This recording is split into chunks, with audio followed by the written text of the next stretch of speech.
So I have Jerry Whitaker with me. He's a patient that I've worked with over the last 6 months. And I'd like Jerry to start off and just tell us uh, what the situation was when we did the initial evaluation, when your doctor referred you to me, and we spent an hour on telemedicine getting a history and reviewing your physical. Jerry, just tell us what that was like. Well, my doctor told me about the sugar, and she told me that it was way too high, out of whack, that I needed help and needed help seriously. And so that's when I came over here. We made an appointment with you. And what did we do over that hour? Well, you asked me a lot of questions. I can't remember all of them, but you asked me a lot of questions, and we agreed on what you could do for me. So did you feel like we established a pretty good relationship with that hour of talking? Oh yes, I've got to know you. I feel like you was my regular doctor for all time, and I feel comfortable with you. See, it's a little strange on telemedicine. How long did it take to sort of get over the fact that I wasn't actually in the room with you? These days that we're in now, it didn't seem like that long. Maybe after the second time. Okay, all right. And I have with me Carla Horton, who's the nurse educator that works with me very closely. Carla, what was your role in that initial evaluation?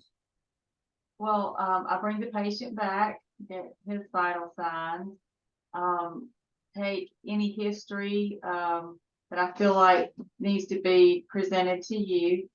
We go over our detailed history before you actually do your evaluation with the patient.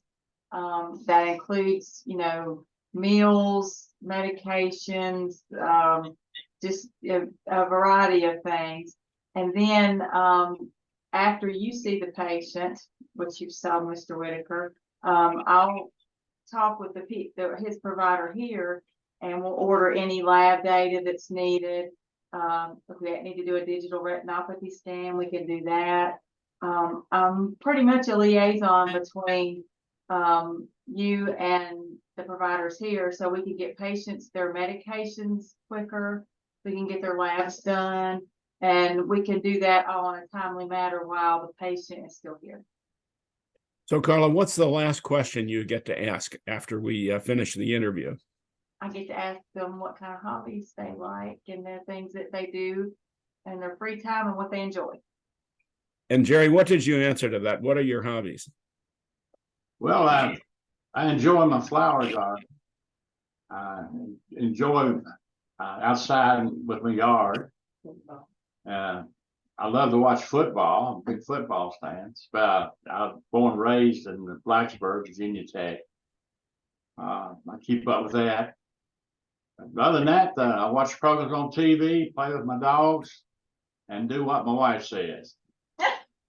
So we had a little bit of a problem about Virginia Tech, didn't we? Because the University of Virginia doesn't like Virginia Tech. I know. That's been an adversary for all these years. I like both universities. Okay.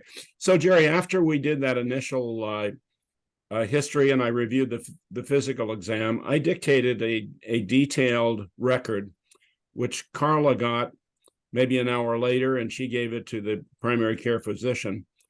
But after that, you called me once a week. Tell me about that experience. Well, I made sure that I done what you told me from one week to the next.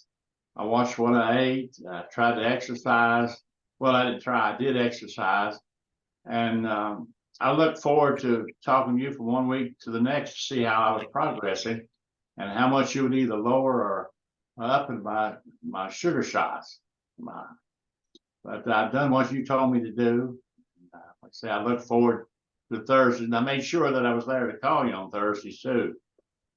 So what did I tell you about baseball? Well, you told me if I like baseball, and we had a little discussion about that. I said baseball's a little slow, but what you were trying to tell me If I missed 3 phone calls in a row, I was out because that's the way baseball goes. 3 strikes and you're out. But I never missed a one after you told me that. I know you didn't. And the reason I tell people that is about 80% of people are very motivated to get better. 20% aren't. And the 20% that aren't motivated don't call me. So we have a very good way of finding out that, and that's worked out really, really quite well. Yes, sir. The way my sugar was, the way it is now, it's like different day and night. Yeah, I listened to what you told me, done what you asked me to do. And so that's the reason that I got my sugar down. So, Jerry, when I called you, how many times when I called you did we change your medication each week? About every time. You upped it about every time, Doc. I ask that question because it makes it possible to get you under control much more quickly. It was about 6 months before we got you down. I'm going to ask Carla now, when I would ask Jerry to change his medications, or we would have to order new ones or new laboratory data, how would you take care of that? Most of our providers here are very flexible and letting me order the medications. What I would usually do is put it in a phone note, send it to them, tell them what our plan was, even before they maybe received your progress note, just to get this process rolling, because sometimes with insurances, it's hard to get things approved. And as far as labs are concerned, they pretty much have let me go ahead and order labs that day. And then I let them know what I've done and why.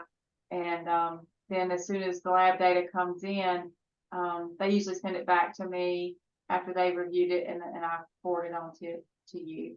So it's worked very well. So it's clear that we all work as a team. And I tell my colleagues that this is medicine without the hassles, because a lot of the things that I would have to do in my own clinic, writing prescriptions and so on, the group at Laurel Fork is able to do that. And we communicate quite well by HIPAA email and also by telemedicine and phone calls. I have to say, Jerry started with a hemoglobin A1C of 11.5, and he came down to 6.6. So the reason you're here, Jerry, you're the best patient I've had in the last 6 years. We're going to congratulate you for that. But I'll bet this is partially due to your wife. And we're going to have your wife on here for just a minute. If you'd move over and have her take the seat here. And I just want to know from your wife whether he behaves himself and how much you had to push him to get him under better control. Well, to be honest with you, I didn't have to push much at all. He listened to you. He took his shots when he was supposed to, and he was tickled when he started seeing his sugar go down, and it made us both very happy. Why was he under such bad control when I saw him? Do you know why? I think maybe the medication he was on just didn't do what it should have, because he'd had such a struggle with it for a pretty good while before he saw you. And this new medicine that you put him on, both of them, really seemed to take off and help him. So I'll just comment for my colleagues that Jerry was exceedingly insulin resistant, and we had to put him on U500 insulin, and he's on about 500 units a day now. So I think that is what really helped to get him under better control. But he's on multiple medications as well as that. Carla, do you have any parting words here for us? I'm just so happy to be part of this team, and I feel like with Jerry and our other patients, we are so fortunate to have you be able to see patients, communicate with us, and work so closely with our providers. It's a big plus. Can I say she is a wonderful, wonderful person? I would certainly second that. It's been just a pleasure to work with Carla. And I'd like my colleagues that see this to recognize that the important thing here is the team, that there are 144 people that work at the Tri-Area Community Health Centers. they're all very committed, and they are quite appreciative to have specialist advice to help them take care of patients, because they have a lot of patients to see and there are multiple problems that have to be taken care of. But having someone that has the experience to get over some of the difficult problems is important. Well, thank you all for coming. Jerry, thank you for coming. Your wife, whose name I can't remember, and you have to tell me again. Judith. Judith, yes, I should have remembered that. Thank you all for coming, and we'll let you see this. We may edit it a little bit, but thank you very much. Thank you.